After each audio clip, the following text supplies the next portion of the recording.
Michael Jordan is not only the best basketball player, but he's the most exciting basketball player to ever play. Tatum fires away, pumps it in, 51 for Jason Tatum.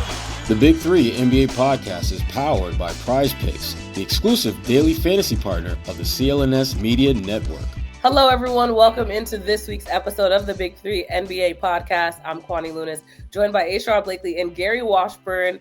And we're going to start the show with some amazing news. Kwani is so damn hyped, y'all. You Drum roll, please. She had like a bag full of Skittles or something. Like, she's just bouncing off the damn ceiling. I'm so excited. So we are one of the finalists for the Sports Podcast Awards, specifically in the Best Basketball Podcast category. Everyone happy with Gary. Gary's so excited.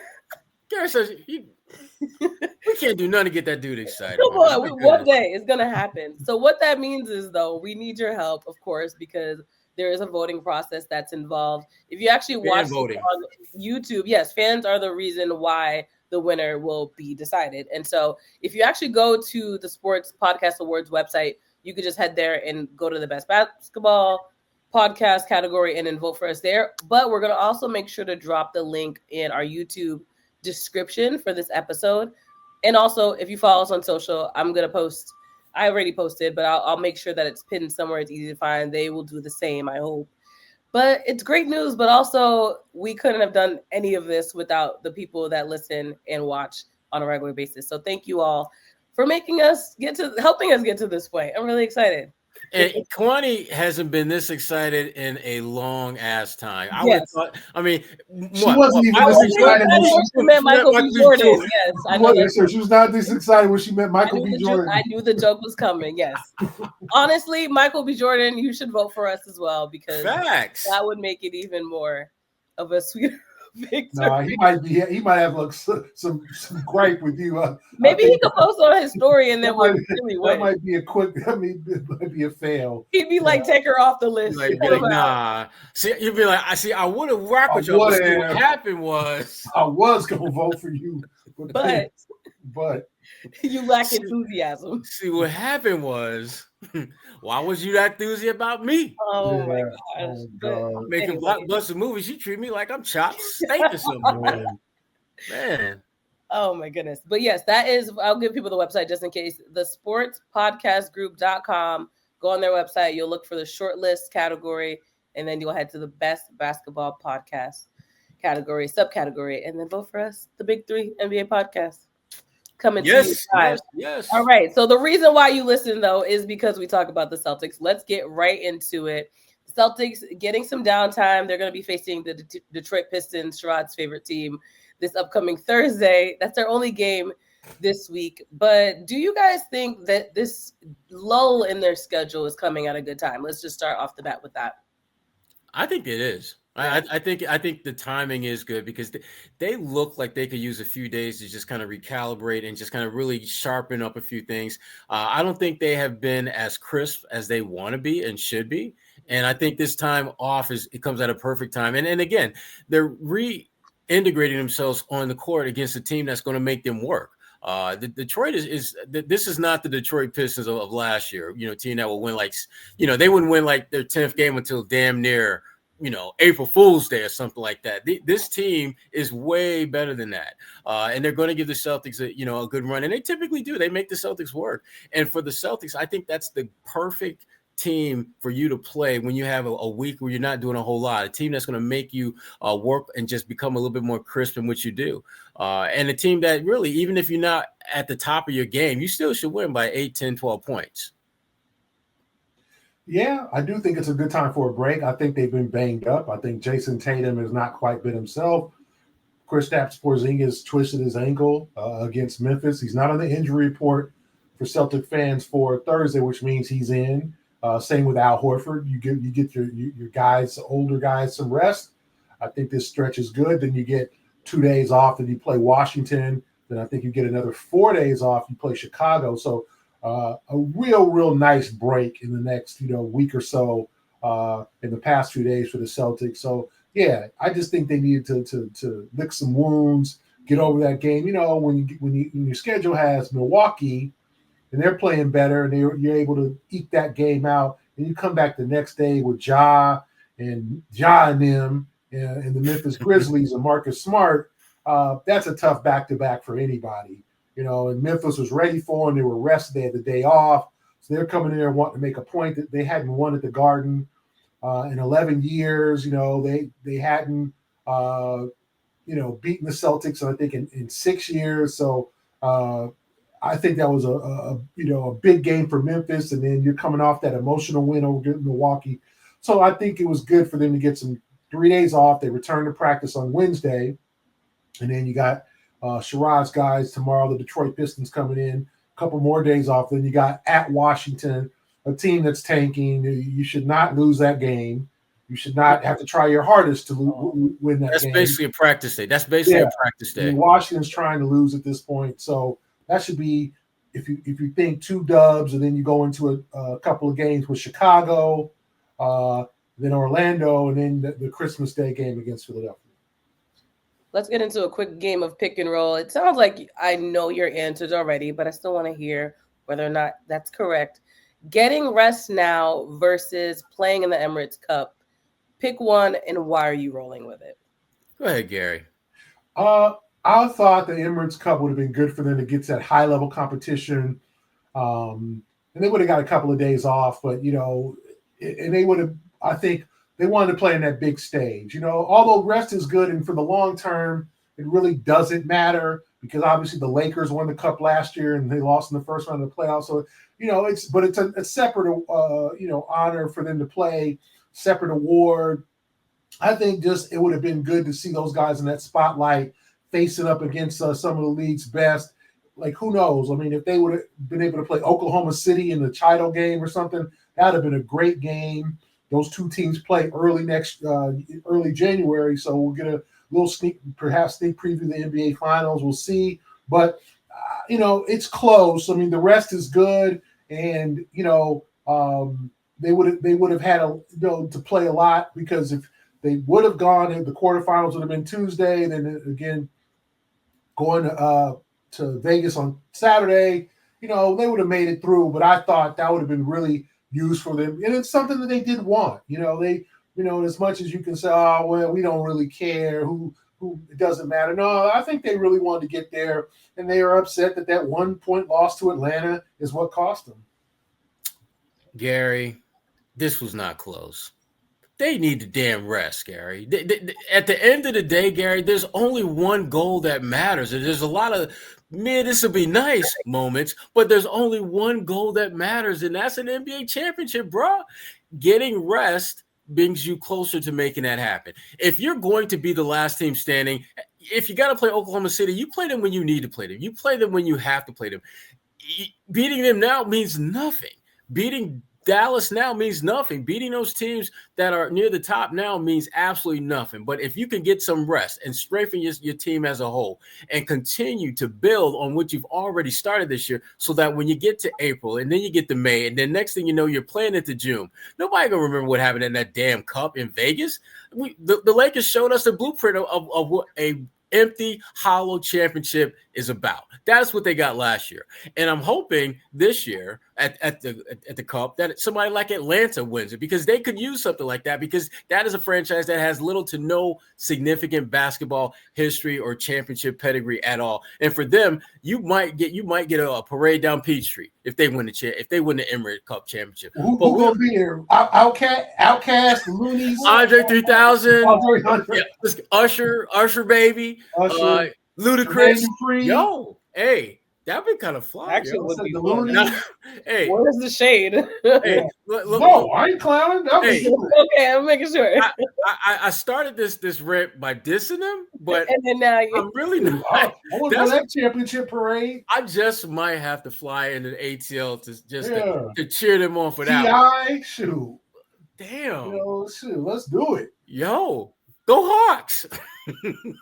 Let's go Hogs. No, but the Celtics could use the rest, though. I just think that at the end of the day, that is what's going to be the only thing I worry about them that will keep them from winning a championship is injuries. And I think anytime they can get off their feet and just work on the fundamentals and just sharpen up their game, That's a good thing. And I think about a guy like Derek White, for example, and some other guys on this team that I think have some kind of nicks, kind of bumps and bruises that they could use some downtime. And to me, the value in them getting rest is worth more than the value of them winning a midseason championship. And again, it'd be nice if they got it, but Jason Tatum ain't losing no sleep or real bread if we keep it 100 about not being there. And if you ask, I think most of these guys, would you take an opportunity to get some rest, which might better prepare you for a deep playoff run versus, an extra game or two against quality teams? Because, think about it. The NBA did the Celtics the solid of all solids after they didn't qualify for the Cup. They didn't just give them like 2 opponents. They gave them a average to slightly below average opponent at home. You was just talking about how good Detroit is now. What you talking about, Sherrod? Gary, they went from being trash to being slightly below average. My boys in the D. Don't go back there no time soon, Sherrod. Gary, my boys in the D. Even my boys in the D recognize they were trash last year. Now they're slightly below average. They're much better. Much better. But they gave the Celtics that team to play at home, and then they gave them the team that is trying to be trash on the road. So the Celtics, in terms of games played that they had to add to their schedule, they could not have possibly added 2 more weaker teams other than maybe take out Detroit and bring in Utah. That would have been, to me, that's about the only way you could have made this a easier 2-game stretch for them. And that's great for the Celtics because, again, like I said earlier, you work on your fundamentals because you got a little more time to rest and relax and just practice. And you're not necessarily playing one of the top-tier teams, so that it's not like you got to be playing at your A or A- to B+ game to beat these 2 teams. So that's a good thing for Boston as they kind of gradually get back into the swing of things and continue to keep that pressure on Cleveland for that top spot. Gary. All right, let's get into trade talks because they've already begun. What do you both think that the Celtics would want? And also, what would they be willing to part with in order to make those big moves, if any? See, the thing about the Celtics, when the season began, and we all talked about this, like there really wasn't a major, if they had this, they're over the top. Looking at the way the season is played up now, we're a little bit more than a quarter of the way through it. If there's one thing that I think they could probably benefit from, I think is another wing player, like a legitimate wing player. Because, I look at Jason Tatum, I look at Jaylen Brown, Derek White. It'd be nice if they had another guy that they could kind of throw in there because Sam Hauser has done a solid job. And that's just all you can expect out of Sam. He's going to knock down shots. He's going to be, do what he can defensively, but he's not necessarily a game changer per se, unless he's really got to roll from 3-point range, which is possible. But it'd be nice if they had another guy they could maybe throw in the mix from time to time. And as far as who they part with, I look at that bench. Springer is to me the most obvious guy that they would be willing to cut loose. It'd save them some money, and that's a roster spot that at this point isn't really getting much use. When you look at, for example, you look at Springer and you look at Peterson, who's on a 2-way.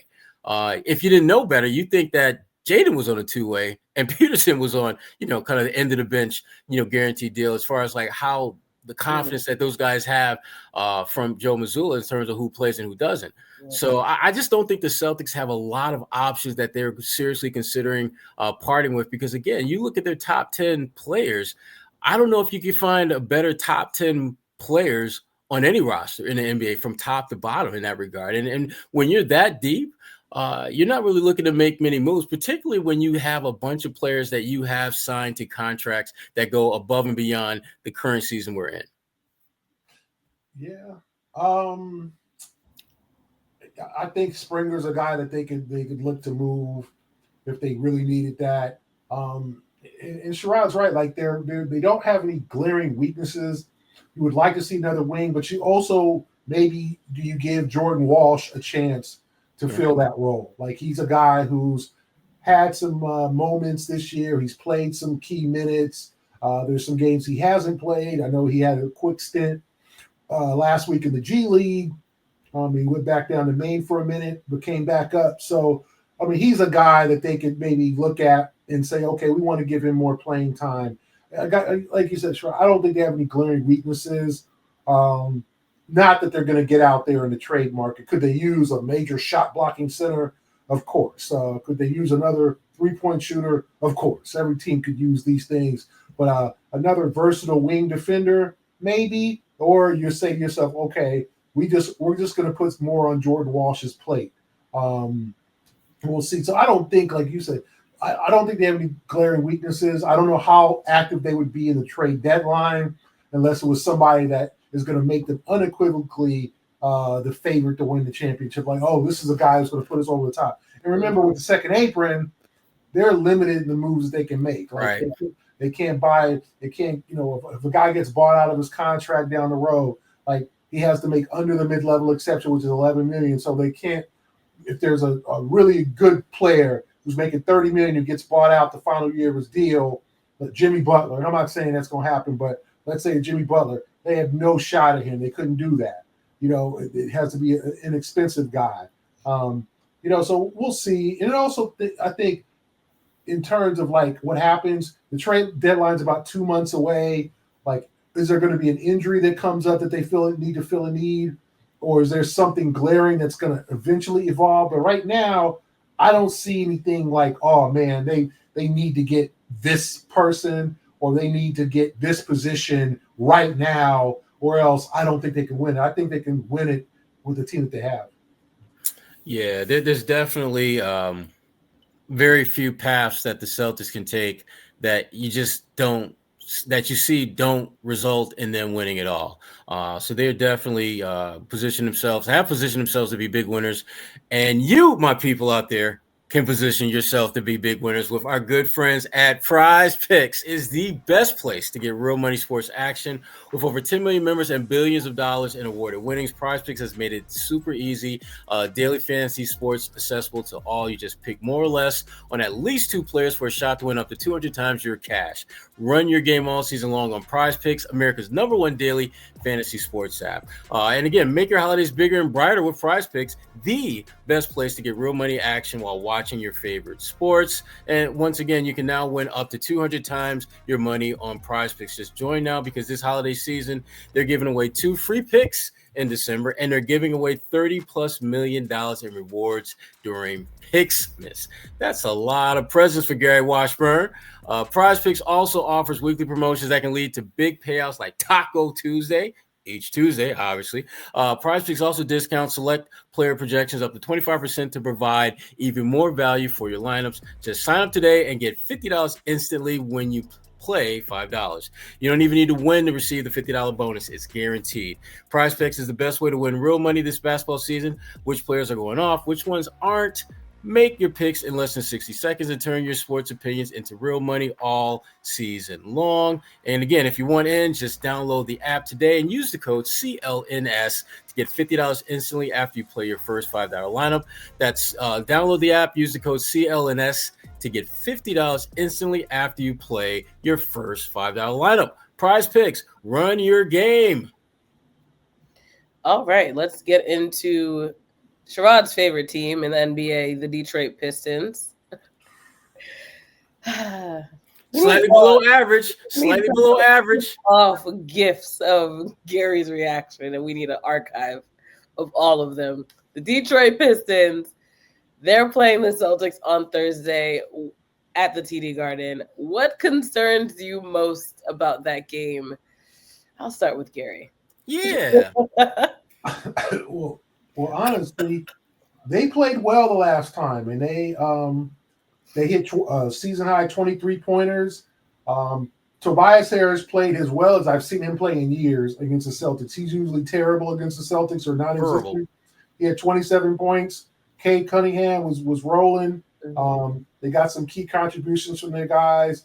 Not a great game from Jaden Ivey, but he had his moments. Marcus Sasser came off the bench. So they've got a talented young team. They're not going to, they might make a push for a play-in spot, but they're at that point where they're losing a lot of close games. They're losing a lot of games that they're losing in the final, like the Celtics. Not, they rallied against the Celtics to cut it to 5 late, but like losing games in the last 4 minutes. That's the stage that they're at now. That they're still trying to learn how to win ball games under first-year coach of Pistons, JB Bickerstaff. But I just think they can bring – if you catch the Celtics, if they catch them off guard, remember, the Pistons went and won at New York against the Knicks last week. Like, Cade had a triple-double. Against us. Like, Cade's playing really well. If they come and they hit shots and they get some stops, it could be definitely an interesting game. The Celtics should win. They should coast. They should win easily, and especially well-rested with all their weapons ready to go. But this is not a team that you sleep on or go, oh, the Pistons are just going to piston. This is a new bunch, and I think that they're just right now learning how to win. But every now and then, like they did against the Knicks, they're going to win those games. They're going to win one of those games. They're going to play well enough to beat a team that's sleeping, that's off guard, that's a little erratic, or not playing well. And so the Celtics have to make sure to make, although you got all these days off, you're rested, you got to come back and be sharp. So a sharp Celtics team easily beats the Pistons. Yeah, they remind me a lot of Orlando from like 2 or 3 years ago, where you could just see the pieces starting to come together. They're playing better. The talent is there, but they just haven't quite got that experience to get over the hump and position themselves to be one of the better teams in the Eastern Conference. But they're coming. There's absolutely no doubt about that this Detroit team is coming. But when they arrive, it's going to be a minute before they get there, because they're just not quite ready to play at the level of the Celtics right now with any kind of consistency. They can knock them out every once in a while, and they certainly can beat them, but not surely based on talent. Many things have to go wrong for Boston that Detroit has little to no control over for Detroit to beat them. It happens all the time. We see it happen all the time in the NBA and in other sports as well. So I'm looking forward to the game, but my big concern for the Celtics is just boredom. That they don't play with the kind of focus that they need to beat this team. Because as Gary pointed out, if you show up and think that because you just showed up and you won a championship back in June, that they're just going to roll over and play dead for you, you might get that ass whipped by 10, 15 points. You might find yourself down by 20 in the first quarter. Detroit has guys who can play. And when you get like a damn near career type game from Tobias Harris, which he was pretty damn special last time they played, they become very difficult to beat. But that being said, Boston should win this game. They should win it comfortably. I think they will have some stretches, probably in the first half, more so in the second, where they're not going to be separating themselves the way they would want to. But I do think over the course of the game, the Celtics' double-digit lead should be pretty much able to be maintained for most, if not all, of the second half. And they get this win and just, again, pick up where they left off before, they took this nice little siesta. The same could be said for that. The same could be said for the game on Sunday. That means rest, Gary. In case I think we all knew what that meant. That's what I need. Gary needs the language translator, because clearly. Last week he was talking about chimichangas for Thanksgiving. Now you're talking about a siesta. Great point. I forgot about that. What are you talking about, Sherrod? Gay? Oh my gosh. Gay Poppy? I'm talking about you had burritos and enchiladas for Thanksgiving. Having Taco Tuesday on Thanksgiving. Feels like Taco Tuesday. Every day should be Taco Tuesday. I'm with you on that one. That is my politics. Facts. Those are my only politics. Sunday's game against Washington. What should be the takeaway against the team that is taking? That's Gary's team. Talk about your team. How was that Gary's team? How's that my team? I mean, it's just not to lose. Just the Wizards are trying to tank. They're not completely healthy. They have a bunch of young players. They're just trying to literally figure things out. So put them away early, make it a blowout. The last game was competitive. Washington played probably one of its better games of the season. The Celtics had to pull away in the last few minutes to get the dub. I think they won by 12. So if you want to make things easier on yourself, put them away early, and then you just play. I mean, they're a team that's prone to get blown out. I think they have the worst point differential in the NBA. They're a team that's just essentially tanking, folks. Like Washington, and I know it's like, well, geez, hasn't Washington tanked the last few years? Yes, it seems like they have, but they really haven't. But this is the year they're trying to go for Cooper Flag. They're trying to get the number one pick. They're trying to get a franchise check. Yeah.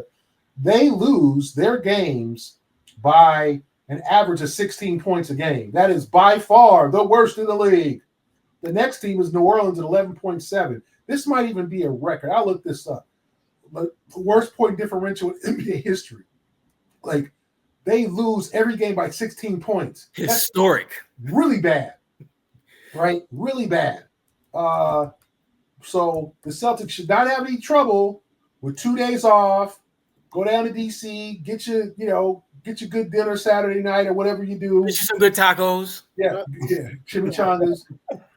And margaritas with the margarita. And sugar on the rim. Yeah, so to me, that's what they should do. And then get a dub. Don't give them any hope. Take care of business, get out of there with a dub, and then you get ready for a few more days off against Chicago. Yeah, that team they're bad in every sense of the word, and you're right. It's like the reboot is a reboot of the reboot with Washington. They're always rebooting, and they're just bad, man. I mean, I don't know how more we can lay it out to the people that this team is like incinerator trash. Like, you really want to burn this thing down. However, that being said, Jordan Poole can get going. And if you think back to when Washington has kept games relatively close, it's usually been a pool party. Him knocking down big shot after big shot after big shot. And then he goes into the witness protection program for like at least 2-3 quarters where he can't get a bucket because he ain't looking for a bucket. It's almost like he gets a message saying, okay, look, you got your numbers. Chill, just relax. You got your numbers.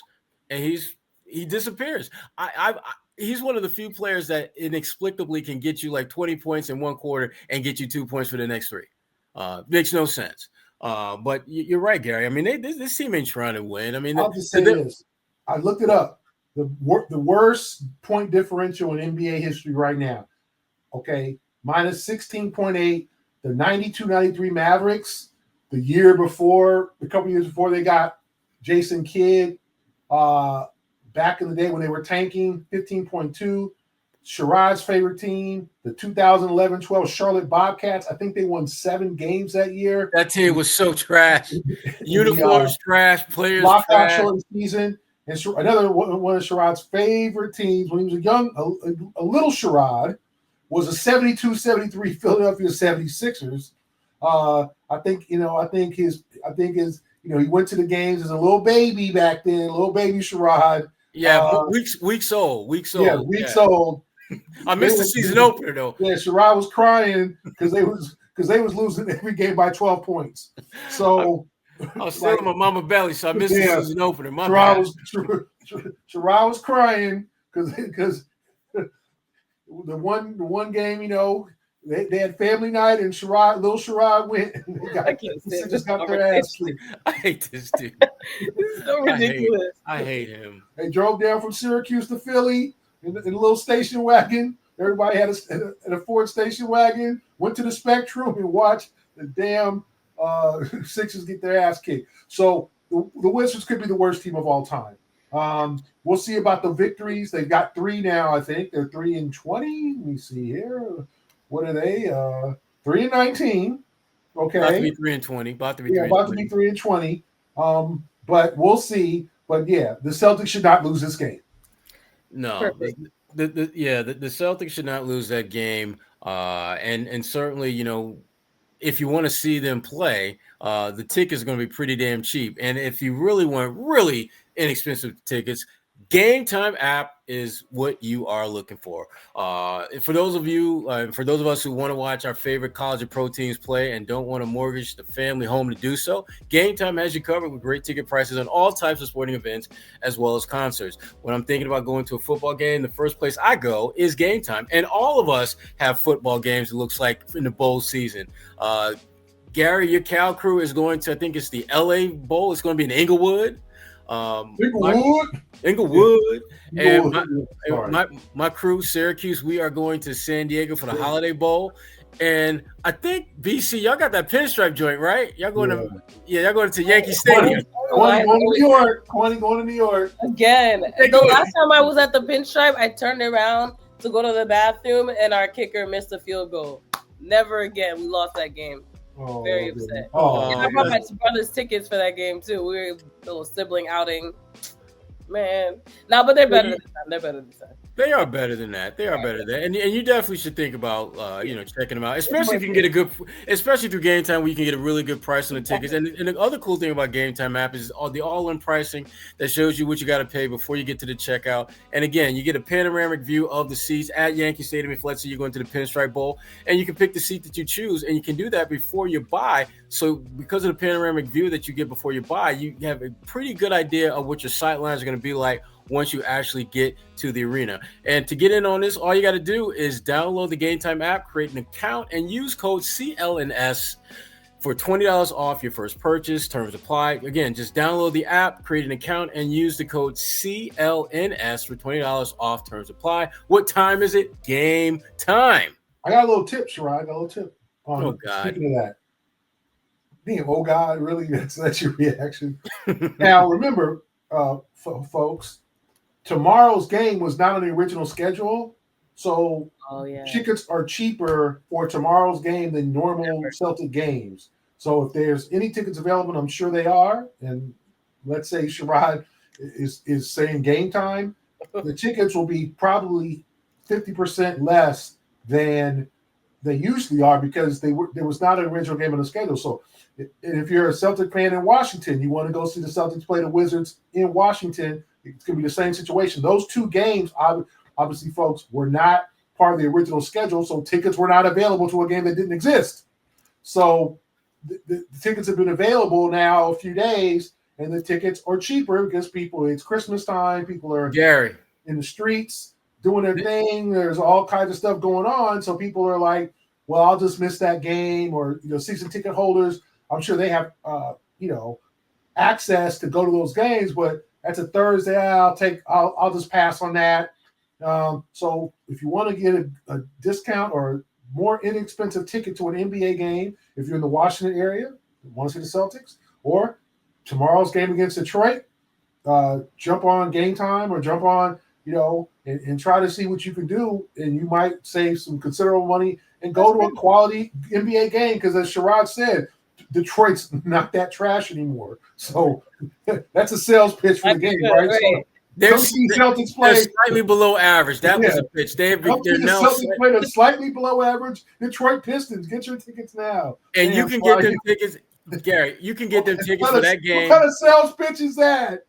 You can get those tickets for as low as $28. When the hell could you get in the TD Garden for $28? Exactly. So back in the old Garden, as people download the app, jump on it now. And if you want to get like a Loge corner seat, that's like $60, which again, that's ridiculously low. So if you want to get to this, if you want to see the Celtics play, because let's be honest, you jump on that. I jump on it now. This is tomorrow, but jump on it now.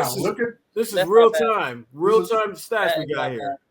That's a great. Well, you gotta have me do the sales pitch. No, honestly, because I got Gary now.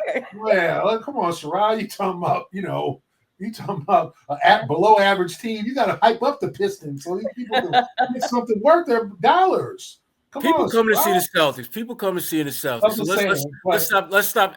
See, Gary, that's the problem with folks from Cal. They try to twist and contort the facts. Contort the facts. The fact is, people are not coming to TD Garden to see the Detroit Pistons. They're coming to see the Boston Celtics, and they can come tomorrow and see them for ridiculously cheap. Jump on it right now. After this podcast, now don't sign off the podcast, of course. When we done, y'all. When we done, then y'all can do this. But buy my album first. No, brother, you got to get your own. Buy my album first. But get and jump on it because I said those tickets are 50% less cheaper than they usually are because the game was on an original schedule. So go catch a game. Try to take your family. It's a good experience. That's a great idea, Gary. You mentioned Cooper Flagg, the projected 2025 number one pick. And I want to quickly pivot off the rundown because I should have mentioned this to you guys earlier, so it might be blindsiding you. But AJ Dybantsa, who's actually from Massachusetts, committed to BYU on Tuesday. And it's funny because the first thing I thought of was like, why is he going to BYU? But then my green flags went up. I was like, Danny Ainge has to be involved in this. lo and behold, I read an article. Danny Ainge was part of it. So Danny Ainge knew him, when he was rising in the ranks, obviously here in Massachusetts before he ended up back in Utah. But I just wanted to get your thoughts on him going to BYU, but also obviously being projected as a top pick in 2026. I mean, does that end up? I mean, for him, I imagine he'd want to end up back home. But what do you guys think the future looks like for AJ? Well, first of all, AJ is one and done. Let's just get that out the way. He's going to do one semester. They officially it's called 1 year, but he's going to do one semester at BYU, and he's going to be really good. This is an example of what happens when NIL money levels the playing field, because there is no way, if NIL money wasn't a factor in all this, that he would go to BYU. Because with NIL, you can basically, whether you go to Brigham Young or Boston College or the backwoods of Tennessee, you're going to get paid. You're going to get paid, and that gives folks like AJ more options. But this isn't the first time that Danny has tried to. Danny's presence has played a role, at least a player thinking about, coming out BYU.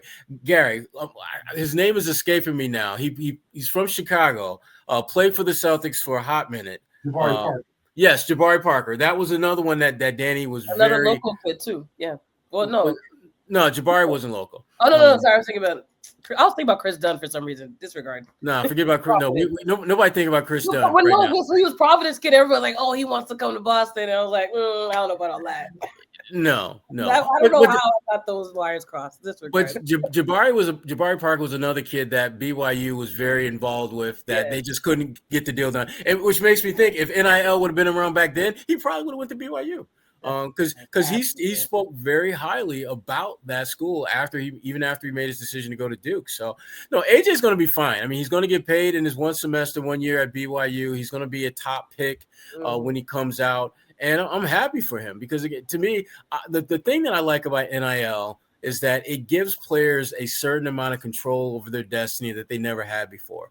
A lot of kids will go to like a Kentucky or to a Duke or to a Syracuse or somewhere like that, because that program offered them the best opportunity to have their skills showcased. But now, with the advent of so many different ways players are seen, and conferences all over the country are now a bigger deal, and you don't have social media, and you don't have the dynamic of, well, if I go to this school, I can probably get more above board benefits, where now everybody is cutting checks. So it's just a matter of whose check are you going to cash? And are you going to cash that check in Utah? Or are you going to cash that in North Carolina or Florida or New York, wherever? Yeah. So I love the fact that he is cashing in on this opportunity. And you better believe that in some way, shape, or form, Danny Ainge made it clear that if you come here, you're going to be taken care of. And that's a good thing. So, and there's nothing wrong with that. I think it's always great when alums make it clear that their schools are, you should come to my school. Nothing wrong with that. Well, shout out to Brockton. I just wanted to make sure we gave him a little bit of love. We'll get back into the Celtics really quickly. Rotation station, talking about some of the Celtics. Of these three players, what's your rotation for who has benefited the most from the long layoff? Al Horford, Kristaps Porzingis, and Derek White. I'm gonna go first. I think the player who has benefited the most from this is Derek White. And I go with Derek because he's the one guy that there is no load management plan for. There's no way that he can strategically get rest during the season. So for him, this is it. This is pretty much the only planned time that he's going to get to rest his body. And when you look at the jobs, and that's plural, not singular, that they have him do, he's going to need as much rest as possible. I mean, they're asking him to be a playmaker, to be a shot maker, be an elite defender, be a shot blocker, and just roles that not everyone on this team is asked to do or expected to do. And yet he is, it's kind of been a given that he's going to fill those roles. So he would be the one guy I think has benefited the most. Behind him, I'd say Porzingis, because Porzingis, you really want to minimize as best you can, if you're the Celtics, his time on the court to play when necessary. You don't want him to play a second more than he has to out there, because he is going to be the difference in them winning or not winning a championship this year. I think last season they got some breaks along the way that made his value not quite what it needed to be in order for them to win. I just don't think they're going to be that lucky this year. They're going to need him to be a difference maker come playoff time. And Al Horford, he's the last one on my list simply because Al has shown the ability to adjust and adapt to whatever role he's needed to play. If you need Al to go back-to-back games, he still can do that. If you need him to do the load management, he's cool with that. He does whatever this team needs to win, and him getting a little bit of extra rest, it's a great thing, but it's not something that he necessarily needs in order to continue to have a prominent role and be a significant contributor to this team's success. Yeah, I think benefits Porzingis because of the sprained ankle, because just when you're bringing someone back and he's played in now kind of a flurry of games, get him a break, get him a chance to get sharp with some good practices. Obviously, he practiced with the team before he was ready to come back, but it was also like it wasn't like he practiced a month with them. He practiced probably a week, if that, and then was ready to go, and then they threw him in there. So now you give him some practice time, you give him some time to rest, get off of his feet, get that ankle rested, the surgically repaired ankle, and just get out there. And now Thursday and Sunday, like he's not missing a game because they don't play it back-to-back until after the New Year. So I think it benefits Porzingis more just simply because of his body, his history. Al's always going to be Al. Al's going to be ready when they say, when they throw up the ball in center circle, he's going to be ready to play. Now, they're saving him from back-to-backs because obviously he's 38 years old. But I'm not as concerned with Al because Al's always going to be trying to do what he can to impact the game. Kristaps was a guy that I'm worried about. Derek White's in a little shooting slump. Could that be fatigue? Perhaps. But you'd like for him to get back on that shooting and become more of an asset. I know he had some open looks against Memphis that didn't go down. I know the game before that against Milwaukee. I know he hit a big one in the fourth quarter, but he had been cold before then. But, I just think Porzingis is the one that benefits the most. That makes sense. All right. Moving on. We'll quickly talk about the Cup real quick. Milwaukee edged out the banged-up Orlando team. OKC defeated Dallas. Let's just – the Cup overall, who do you think is going to win is the real I'm rooting for Atlanta. You are rooting for Atlanta for that concert, of course. Here's the thing about Atlanta. No, in all seriousness, and what convinced me was the last podcast I did with Lauren Williams last week, who covers the Atlanta Hawks for AJC, the Atlanta Journal-Constitution. They, I think, finally figured out the right combination of players to put around Trae Young is one factor. The other thing is, and I don't think most people realize this, Trae is like 26, 27 years old. He still hasn't come into his own. I think he's playing with a different kind of maturity now than we've seen from him in the past. I mean, you look at his numbers, the dude is getting you like 25 and 12 every night. That is no small feat. And the irony is that, the big knock on him is that he's too much of a shot chucker. You don't get 12 dimes a night being a shot chucker. He's being much more intelligent about his playmaking. His defense is never going to be great, but to me, it just has to get to the level of being serviceable. And I think it's almost there. It's not quite there, but it's almost there. They're a team that could really cause you some problems. And they've got, you look at the guys like the Johnson kid and you look, DeAndre Hunter, they finally have him coming off the bench. And they did that primarily because he was hurt and they were bringing him back slowly. But they're realizing that, damn, he gives them some nice juice coming off that bench. And so, he's playing with Bogdanovich. They have a very good rhythm about them now. And Trae Young, I think, has finally figured out how to continue to be an elite top caliber player and do so without being a polarizing figure in the process. If you notice, there really hasn't been a lot of Trae Young drama this year, flapping his gums and people, getting on him about not doing this, not doing that. Yeah. And that's unusual for him. And I think it speaks to just his level of maturity and understanding that, at some point when you see this coach getting fired and that coach getting fired and that coach getting fired and you still around and you the face of the franchise, at some point they're going to be like, you know what, maybe this isn't about the coach. Maybe we need to talk to them folks over in Utah and maybe that's where you need to go. Or maybe we need to talk to them folks in Washington, D.C., one of these really bad teams that you have absolutely no intentions and desire to play for because they're bad. Mm-hmm. So what are you going to do to fix that? What are you going to do to show your growth that you're ready to be a leader, not just a leader of this team, but a leader of a successful team?